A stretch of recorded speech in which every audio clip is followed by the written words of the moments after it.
But Brandon, let's close out the show doing what we do every single week, and that is making our picks in the top 25 of college football. And at the very end, we will pick a non-top 25 game to shed a little light on, giving a little bit of love to a team not in the top 25. So how we do it, also we record this on Monday, so if you're like, guys, this team's not a top 25 team, it's because the college football playoff rankings came out, and they're different. So we record on Monday. That's why they are what they are. But here, the first game on Thanksgiving, a Thursday night matchup, Mississippi State, Ole Miss. Who you got? Oh, tough one. I'm going to go with Mississippi State. I think that they'll roll here. Ole Miss, a team that's just they're not that good. Now, Ole Miss, playing at home with a win, will become bowl eligible. However, Mississippi State, 10.5-point favorite. They are the better team in this one, and I got to go with Mississippi State as well. Then we have a couple of Friday matchups. We've got some in the Big 12, one of being Texas and Kansas.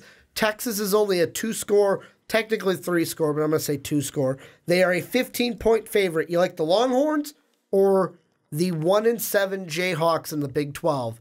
To win in Kansas. Hey, Kansas is excited. They know who their next head coach is going to be, and it's going to be Les Miles. But let me tell you, that is not enough to be able to get them the win over this Texas Longhorn team. Yeah, I picked against Texas last week. I cannot do the same this week.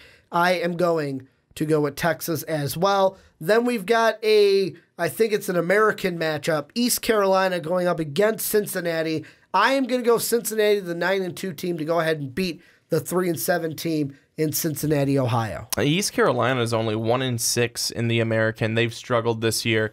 Cincinnati has been pretty strong in that conference at 9-2 and overall in 5-2 within the conference.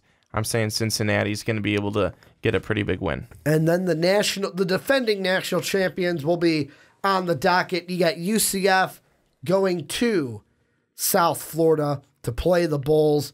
The Bulls, they're on a 4-game losing streak. Started out 7-0, have lost to Houston, Tulane, Cincinnati, and Temple. Do they get a win against the Knights this Friday night? No, the Knights are going to continue to roll and ride that arm of Mackenzie Milton. They've been doing it all season long. There is no reason why they shouldn't hear UCF with the win. I am going to be bold here, Brandon. And the reason why I'm going to be bold is UCF is not unbeatable. They are not unbeatable. Temple could have beaten them. Navy played them close at one point. Memphis probably should have beat them, but they didn't, losing 31-30. I think that South Florida, they got nothing really to play for. The pressure isn't on them. The pressure is all on UCF. Can they go undefeated for a second year in a row?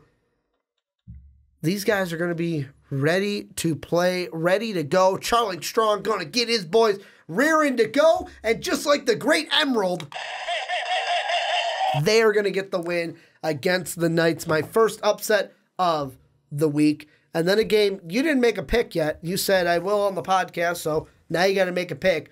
Oklahoma, West Virginia. What are you thinking? I am going to go with the team at home. I'm going to go with West Virginia. I think that the Mountaineers will get the win. There is so much offense on both sides. How are you going to slow down Kyler Murray? But at the same time, how do you slow down Greer? Why can't I think of his first name? Will. I almost want to say Wilson. It's not right. But how do you slow them both down? David Sills, all these guys. It's incredible, both of these teams. I think West Virginia has a slight advantage with their defense. I'm going to go with the Mountaineers and probably lose this game too. Well, I am going to go against you. I'm going to go Oklahoma. This is how low Ricky has sunk. Is that he just waits for me to say who I'm going with and then picks the other team. Well, you picked West Virginia, so you got to give me a little Emerald. That's the upset alert on this one for me. Ricky has sunk so low. He has been so crappy picking games this season. All season long, he's like 8 games, 9 games behind. So he's just picking the other team opposite of me. Well, first off, I'm not, because we are agreeing on some. Number 2, I have not been bad all year. It's just been the last couple of weeks where I have taken a downturn. Early in the year, I had the lead on you, Brandon. I don't even remember that. I had the lead after on what, you. week 1? No, I was 74 to 69, then 90 to 88. Then it was, what would have that been? Like week, let's see, we're on 13, 12, 11, 10, 9, 8, 7, week 6. So for half of the year, I had the lead on you, and then I started to get ballsy. Like last week, I got ballsy with some games. Now you're up 195 to 186, but I'm going to make a comeback this week. That is for sure. Okay. Go with Oklahoma to get the win. Let's hope that the Oklahoma curse kind of moves on over into the Sooners rather than just staying with the Cowboys, which is back alive, by the way. I forgot to mention that as well. Then we've got Washington and Washington State. Who are you going with? I'm going with Washington State. They've been really playing well. You've got to give them a whole lot of credit. This is a team, like I had mentioned, that kind of came out of nowhere at one point in the season to really put themselves on the map. You've got to give Washington State a ton of credit for what they've done over there. I think they get the win, and they're at home in Pullman. Yeah, I'm going to go with Washington State, too. Washington has not been the team that we thought they would be this year. Jake Browning has not been the guy we thought he would be this year. Yeah. Then we've got a couple of Big Ten games, Brandon. The first one, Illinois going up against Northwestern. I thought you said big. You had some Big Ten games. Yeah. The conference. Not a big game. This one taking place in Evanston. I'll be honest, Illini fans, I am sorry for this. But I picked Illinois last week, and I just can't lose another game. So I'm going to go with Northwestern. Make your pick, Brandon. Quick, so we can move on here. Northwestern. Quick, so we can move on from the fact that the Illinois fan picked Northwestern to beat Illinois. I made my pick. Okay, we're going on to the next one then. We've got the game of them all, the granddaddy of them all. I know that's the Rose Bowl, but this is basically it as well. The game, Michigan, Ohio State. Who you got? If anyone watched the Ohio State game last week, and if anyone's watched Ohio State the last couple of weeks, this is a team that has kind of lost itself and lost its identity, certainly on the defensive side. They're not ready to play Michigan. They're not going to be ready to play Michigan. And Michigan is saying, bring on Ohio State. I think even in Columbus, Michigan gets the win. I changed my pick. I originally was going to go against you just to try to get a game. Like maybe if Ohio State wins this one because it's in Ohio State, I can't go against Michigan. I picked them last year. They lost. I picked them the year before. They lost.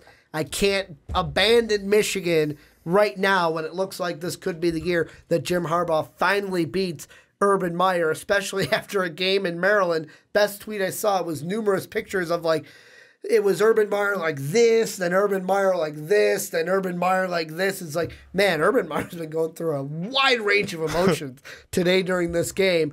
I'm going to go with Harbaugh. I'm going to go with Michigan, so I will not need my button for this game. Smart man. Then the next one, we've got Georgia Tech and Georgia. Is there any chance the Yellow Jackets overcome the 17-point hole that Vegas is putting them in? It's going to be tough, too. With Georgia at home in Athens, I don't think that there's going to be much of a possibility to do that this week. Georgia should roll them. Yeah, I'm going to go with Georgia as well. It's just, I want to pick the Yellow Jackets, but the Yellow Jackets, they could upset. I'm just not going to be as ballsy and picking that upset to happen. Then we have Syracuse and Boston College, and this is a game where whoever you pick, I'm going to pick the opposite, so go ahead and make your pick. Yeah, told you. You tried to deny that earlier, but... there are some games where you've been doing that for most of the time. These are two teams that lost in tough games. Syracuse because they got blown out. Boston College because they lost to Florida State. Boston College is at home here, Chestnut Hill.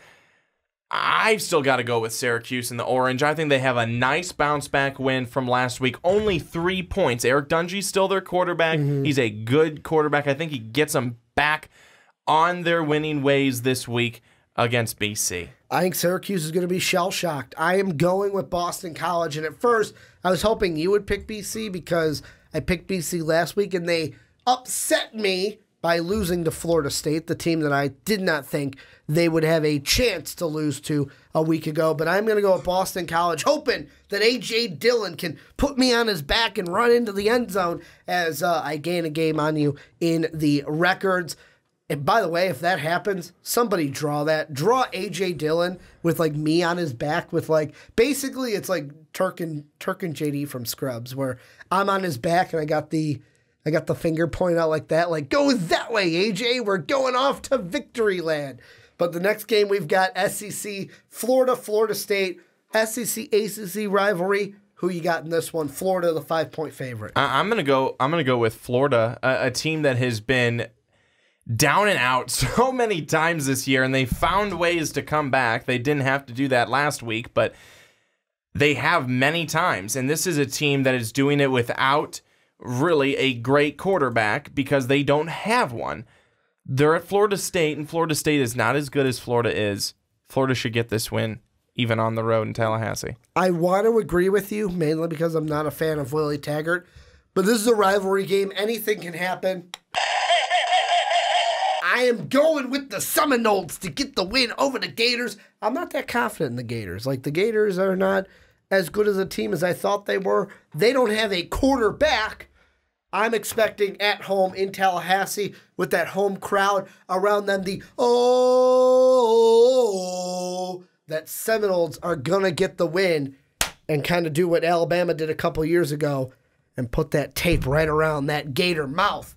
And then we move on, SEC, the Iron Bowl, Auburn, Alabama, and we've got the Alabama rule, so Alabama's going to win. Yeah, roll tide. Auburn has been a team that at 7-4, they're going to a bowl game, but 3-4 in the SEC, they have not lived up to what was supposed to be the hype for this Auburn team this year. And when I say Alabama rule, I don't mean like, oh, Alabama's for sure going to win.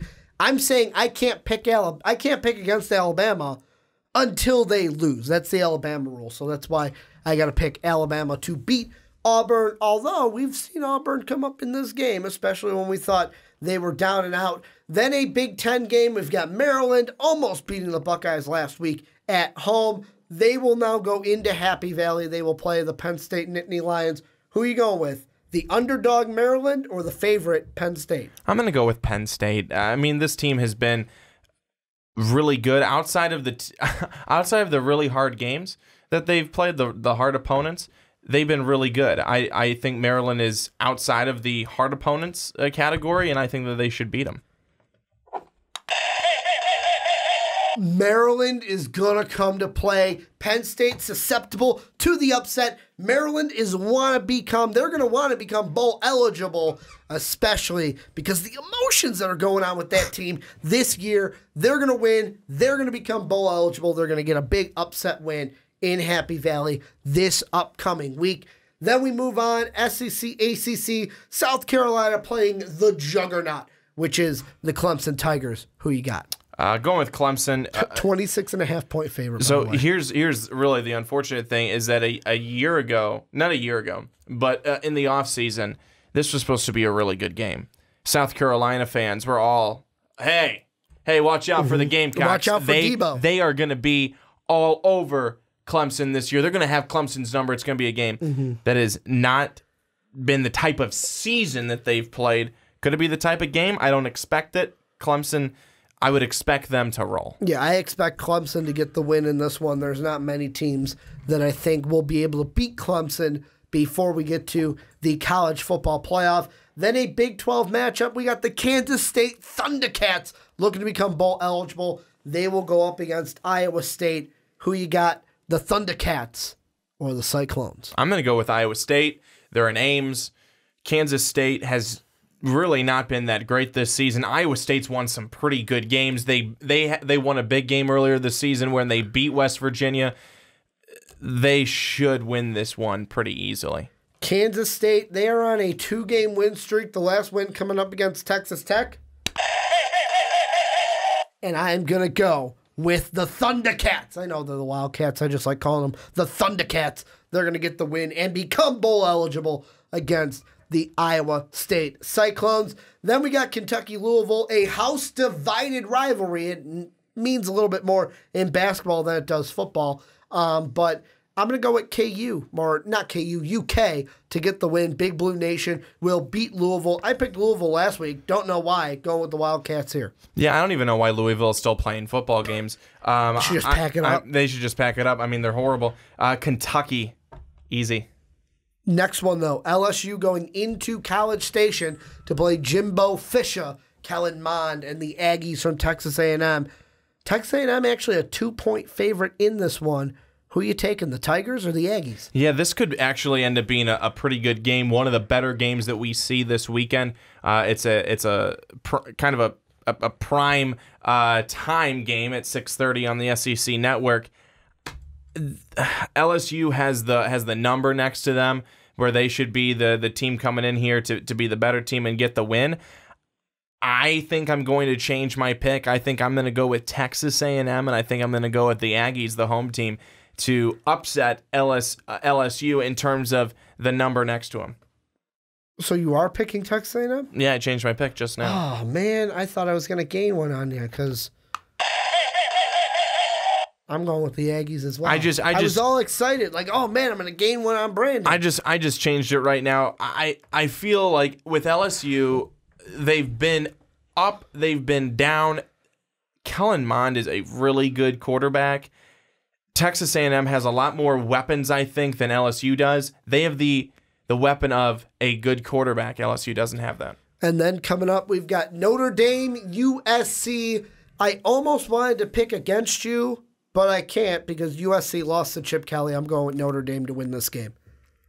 Yeah, this is the last thing that stands in between Notre Dame and a spot in the college football playoff. Could you imagine if the Trojans knocked them off? If USC wins this game, Notre Dame fans will be jumping from the sky that night. You'll just put down a net, catch them all. They'll be jumping from the sky because they will go insane and lose their minds. Mm-hmm. Absolutely. Notre Dame, I think, should win this game pretty easily.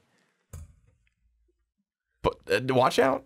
There's always in these rivalries, these last week rivalries. It's on the road. It's at SC. Mm-hmm. So I'm just shades of a Bush push. It's so funny because when we looked at it, Notre Dame's first half schedule, when they got through that, we sat on here and said, well, Notre Dame's through the tough part. The second half has been the toughest part. Yeah. It's been the most excruciating outside of the Syracuse game. The Pitt game, mm-hmm. where we would sit there and watch and it's like, oh my gosh, this was supposed to be the easy part of the schedule, guys. So that's why this game, Notre Dame and USC, it's not to be taken lightly. It'll be on ABC. It'll be a big game.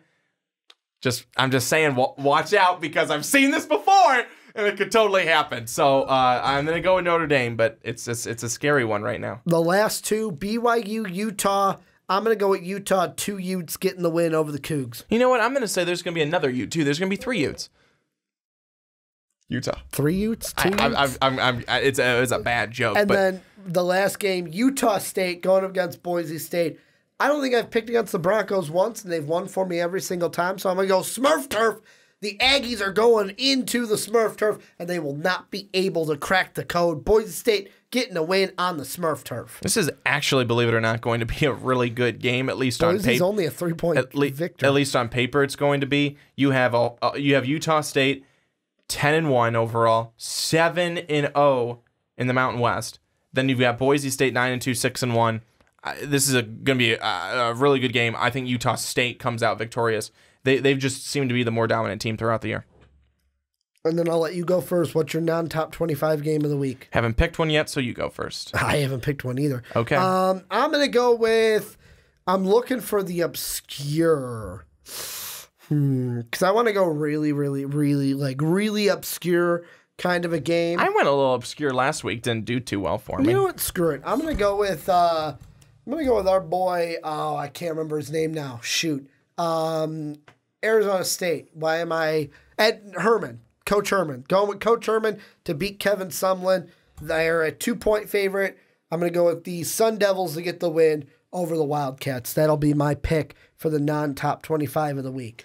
And then mine is going to be in the Power 5, and it's going to be Missouri, Arkansas. Going Missouri. Oh, so you're going to... Well, I mean, that's an easy one. Arkansas got rolled this past week. They got rolled. I know, but I was watching that game, Mississippi State, and I was laughing because I remember telling you on the podcast how Arkansas was going to get rolled by Mississippi State. I picked Buffalo last week on the road at Ohio. I thought I had an easy one there. They got murdered, 52-17. So I'm taking what I think is supposed to be an easier one. Good thing I didn't dive into the NAIA last week and pick Marion because they lost. Marion lost. I mean, I could have went back and went with my Morningside pick. Good thing you didn't. The only NAIA game that either of us have picked, and I was right because the Jamestown Jimmies, just are not that good of a football team. But this is where you guys come in. Let us know what you guys think down below all the top 25 games this week. You like our picks? Don't like our picks? Let us know what you think down below in the comment section. If you're listening to the full podcast, thank you for sticking all the way through. Let us know what you think about anything that we talked about today. Housekeeping here at the end. Make sure to support us on Patreon. That is down below in the description. You can also support us by getting a t-shirt. That is down below in the description. You can also get it at mostvaluablepodcasts.com where you can catch MVP each and every day. You can also rate us on iTunes. They haven't had a new rate in a while. Go ahead and give us a rate. I hope you give us a 5-star. Want to thank you guys for watching on YouTube. Want to thank you guys for listening on podcast services around the world. I hope that my voice is better because right now I kind of feel this nasally thing because I kind of feel it right in my nostrils a little bit. Got to take a new Mucinex as the 12 hours is kind of wearing down. So I'll go ahead and do that. But thank you guys for watching and listening. And as always, have a good day, everybody.